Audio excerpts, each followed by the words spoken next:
Hi guys, কি খবৰ? ভালনে? আমাৰ ভালে। আজি বৰাদা যাবগৈ ওলাইছে ছুটি সেয়ে এইফালে মাহঁতে আগবঢ়াইছে। ছোৱালীকণক থৈ পেলাই মই বাৰু আগবঢ়াবলৈ যাওঁ ষ্টেচনত। জেঠাই ল'ৰাটো টমটমখনতে ওলাইছোঁ। 8টাৰ পৰা ট্ৰেইন আছে, 8:22 পৰা। আমি সেয়া বহি আছোঁ জেঠাই ল'ৰাটো। তাৰ বহুত ঘামুচি হৈছে, বহি বহি ঘামুচি ফুটাই আছে। তাৰপিছতে এয়া এখন ট্ৰেইন গৈছে, নেক্সট মানে ট্ৰেইনখনত যাব আৰু 8:22 আছে। আৰু শুনিলোঁ বোলে 2 নম্বৰ লাইনত আহিব। আমি 1 নম্বৰত আছিলোঁ, আকৌ এইফালে পাৰ হৈছোঁ। সেইখন ফাইনেলি ট্ৰেইন আহি গ'ল, এতিয়া যাবগৈ আৰু। ট্ৰেইনখন একদম ৰখোৱা নাই, দেখিছেনে? গৈ অভাৰব্ৰিজৰ তল পোৱালৈকে তাতহে ৰখাইছেগৈ, ষ্টেচনত নৰখিলে।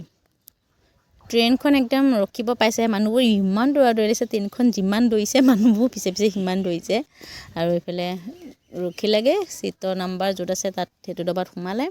লগৰ এজনো বোলে আহি আছে, একেলগে যাবগৈ। আজি ডিমাপুৰলৈ যাবগৈ, তাৰপিছতে যাব জেগালৈ। এতিয়া 1 মাহৰ ছুটি শেষ, থাকিলে ইমান দিন। এতিয়া আৰু যাবগৈ। যোৱাৰ পিছত বাৰু মনটো বেয়া লাগে, কৈছে সোনকালে যোৱাগৈ বুলি।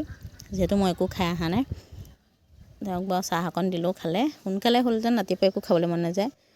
তাৰপিছতে এতিয়া আমি আৰু 2টা গৈ থাকোঁ আৰু অকলে অকলে। এইফালে বাপেকে জীয়েকলে কিবা কিবি চিপছ কিনি দিছিলে ইয়াত, তাক বোলো তই ল এইখিনি। তাৰপিছতে আমি পালোহি শিঙৰপাৰ। মই আলু কেইটামান, আলু নাইকিয়া হ'ল আৰু মেগী কেইপেকেটমান চলিলে লৈ